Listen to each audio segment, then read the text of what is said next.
Tyler, do you read comics? I do not. No, I actually do not read comics. Comics are such a big part of my life. I'm aware. Which is so surprising to me, even to this day.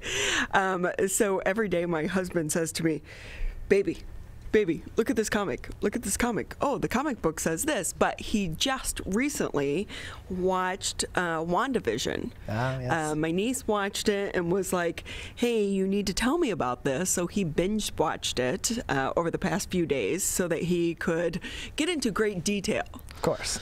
And the story behind the story when it comes to WandaVision. But another person that knows a lot about comics, but also it's bigger than just our typical comics that we all relate to.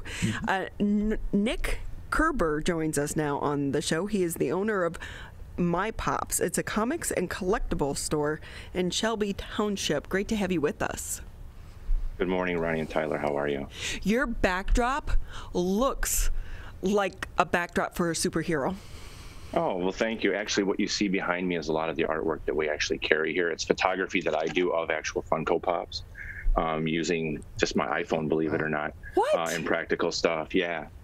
So it's just another part of the fun hobby of not just collecting, but actually turn it into an artwork hobby as well. So can you share with us, because we're all very familiar with our regular comics, and right now superheroes are such a mainstream because of Marvel and DC and all of the movies. What exactly is the Pops, the Funko Pops, and that genre? I'm not familiar with that side. Yeah, well, what it is I've got one here I can show you. A Funko Pop is a small collectible of various pop culture things. As you see, I've got a very old Buzz Lightyear in my hand from 2011. So he's very old, not something that you see very often. And still in the box, I know. Oh, yes, and that's another big thing for the collectors is the box is a big deal, and the condition of the box. So it's just a lot of pop culture, different things. Like this is Sophia from Golden Girls. I mean, everything that you can think of, from the superheroes that you've spoken of, to Disney characters, to rock stars, to television shows, past, present, and future. They have it for everything. That's what's so amazing about this collectible, is that I consider them to be like little time capsules. Everything kind of relates to something that makes somebody happy, whether it's a comic, a superhero. They have ad icons for cereals that you've eaten in the past. It's something for everybody. So were you talking about kids or adults, or really everyone? It's of all ages. It's of all ages. We get small children come in all the way up to adults of all ages. It's really something for everybody. It's amazing to me that, so my husband collects comics, a lot of comics, and but I've never heard of this, and I guess maybe it's been around, like when I'm dragged into the comic book store with him, I just didn't really pay attention because I find the corner and pick up like a Nancy Drew comic book or something and sit down and read that. Well, what you'll find with Funko Pops is they're carried at a lot of major retailers. You'll find them at the Hot Topics, the FYEs, the Targets. All those major retailers have their exclusives, and they carry a lot of common ones. And then you have a specialty shop like us who specializes in this collectible specifically for collectors. You'll go to places where they're into cards or they're into sports memorabilia. But we found that there was no shop around that really catered to this type of collector. And that's why we created our shop, so that it's very focused on what the collectors are looking for, their needs, the variety, the pricing, because it's a collectible, prices go up and down. So you always want to be very fair in that regard as well. So it's just, we tried to create a nice place, a nice clean environment where collectors could come and feel like someone really cared about their hobby for a change. And surprisingly, there are a lot of people out there that collect these things.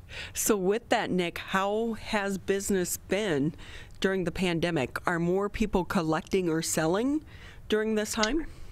Well, it's a little bit of a mix of both. We opened in November, actually. November 7th is when we opened. So we kind of opened during the pandemic, so to speak. It wasn't our intention for it to go that way. We were trying to open before everything had happened. And then, of course, everyone knows what happened. So long story short is it's a little bit of both. This hobby is something that people can get away from the everyday, the norm, come out and do something fun, get together with their friends, jump in the car, or their family, bring their kids out. It's something that makes people happy. So people are still shopping. They're out. Collectors never stop collecting. They don't, collecting makes people happy. So they want to continue to do that. Now, as far as sales go, people are selling. Hard times do cause for people to make some life decisions, and that sometimes means cutting back on your collectibles and things like that, in which case we do buybacks as well. So we take those pops back from customers, and we give them cash, store credit, however they're looking to recycle that collection. With that too, the stimulus checks are going out right now. I could anticipate that's going to be a little bump in business for you guys. Yeah. Yes, absolutely. People, they do like to spend their stimulus and their tax money on fun things. There are the responsible ones, that do, they'll take and spend it on, bills and things like that. But people do get very excited to come in. I've heard it before. We're here to get ready to spend our stimulus money. So that's been great, especially for a small business. I mean, small businesses really thrive on, repeat customers, and we thrive on things like those stimulus checks that kind of help keep the economy lifted and boosted, and keep our doors open and our customers happy. Nick Koerber with us here on the MegaCast. He's the owner of MiPOPs Comics and Collectibles in Shelby Township. Nick, with that, how do you grow a fan base of customers during the middle of a pandemic? Our success has been in keeping fresh stock. With the collectible hobby, in order to keep business repeat and keep people interested and engaged, you have to keep your merchandise fresh for them. And that means constantly changing our stock and things like that, so the customers want to continue to come in and shop. I think that probably is the key right now during pandemic time. Not only that, too, a lot of social media marketing, reaching out to customers, engaging in conversation. I found that that's been something that, as a collector myself, I like speaking to other collectors and things like that. So whether it's sparking a conversation on social media like, hey, this is how I like to collect mine. How do you like to collect yours? And that gets the community talking and engaged, and that still keeps them interested and excited about the hobby on a different level, other than just coming in and shopping. It creates a more personal connection with them. A community, and I think so many of us are seeking a sense of community right now in the middle of the pandemic. Yeah, but you couldn't have said it better. I mean, I think that's exactly, and that's something we're very grateful for, is our collector community that we have, the community around us. We do try to do a lot of things to give back to the community. We've got some incentive programs where for kids elementary school all the way through high school, we have a report card A program, so they can come in for their current marking period, and they can receive $2 for every A that they've earned on their report card, because we think hard work should be recognized. Parents appreciate that. Yes, they certainly do.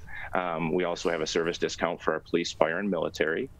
We have a frequent popper program where the more you come in and shop, every time you come in and spend $10, you get a stamp. 10 stamps get you $10 off.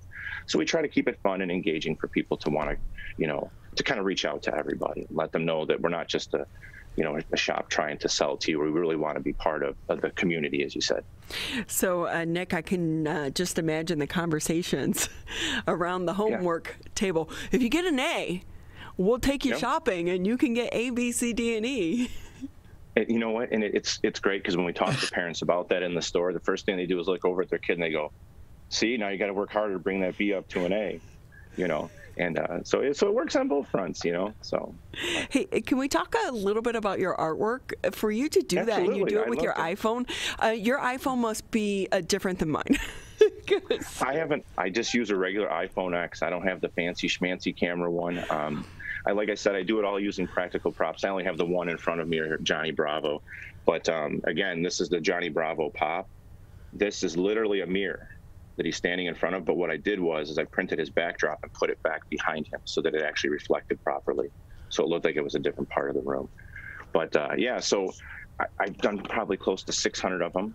If you go to my personal Instagram page, it's at FUNICKO 88, Funico 88. You can see them all there. We custom order them for customers. I've even done some commissioned work. Customers will bring pops in, and they'll say, "Hey, can you do this for me? I love this." We just shared on our Facebook and Instagram page, a customer of ours just welcomed a baby boy into their family, and in the nursery, he's got 3 of our pictures hanging up in there for some up ones, because it was up themed. So it's a great honor to see my work actually kind of out there like that. But it's it's so much fun. I mean, there's so many different things to shoot and so many different things to do. So these are trying times with the pandemic as we're a year into it now, but we're all hopeful we're on the back side. As a business owner, what advice do you give to other business owners? Because as someone who opened up in the middle of the pandemic, were some people telling you were a little crazy? We get that question. Yeah, that comes up a lot. You opened up in the middle of a pandemic. Yeah. I wish I could give some really good advice, but I'm a new business owner. I've only owned a business since November 7th. You know, fortunately for us, everything worked out great. We had a wonderful landlord who helped us get in. Part of the reason we had to open up during the pandemic was the time framing of everything. You know, I think it's really important that you can relate to your customers. I think that it's very important that they understand that you want to reach out to them more than just a sales level. I've come from a world of customer service and big box retail, so I've seen it all. And to me, it was just really important to know that the customers know that, you know, we're here for you. You know, we're here to help strengthen the community. We're here to listen to your story about your first pop, or, you know, how you're trying to hide bringing them in because you're buying so many of them. You know, there's all these different stories that people have to tell, and I love hearing them all. I think that that's truly what makes our business successful, is our ability to connect with our customers. So if I could give anyone any advice, it would be make sure you keep that connection with them. I think for a small business owner, it's essential, because people can shop online. They can buy from big box. There's a lot of options out there, and what separates us from those big box retailers is our ability to connect to our customers. Nick, can you let our listeners and viewers know where they can find you, as well as your social media? Yeah, absolutely. We do have a website. Online, we're not doing any online sales just yet. And that's because we still want to remain a destination for collectors. As I said, stock is important. I want customers to be able to come in and find that they made the trip for a reason, that they have the good stock here. If I start sending everything out online, then customers don't really have a need to come in anymore. And I feel like we lose that connection that I just talked to you about. So right now we do have a website. It's www.myfunkopops.com. It's basically informational at this point. We are available on social media, on Facebook at My Funko Pops, both Facebook and Instagram. Twitter, we're just MiPOPs. Every Thursday, if you're following us on Facebook and Instagram, we do a full preview of all the new pops we have coming out for the weekend. So for the last several weeks, there's been close to 300 new pieces coming out. So our customers do get a chance to see a full preview on Facebook and Instagram. Wow, that's great. You know what? Yep. The one thing you are, your passion. You're passionate about this topic and the stuff that you're selling, and you can tell, and I'm sure the customers relate to that as well. Thank you. I appreciate you recognizing that, because we truly are passionate about this, and I'm glad that resonates through the interview. It definitely does. And Nick, we wish you guys the best of luck. Not a good time to be opening a business, but you are thriving and you're surviving, and we hope that it continues that way for you. Thank you. I appreciate that. And we're doing it safely. We don't have any issues with customers and masks. Everyone's wearing it. We're keeping a very safe, clean environment for everyone. And we're very thankful and grateful for all the business we've had during, obviously, as you mentioned, a strange time. So wow. Thank you very much for having me.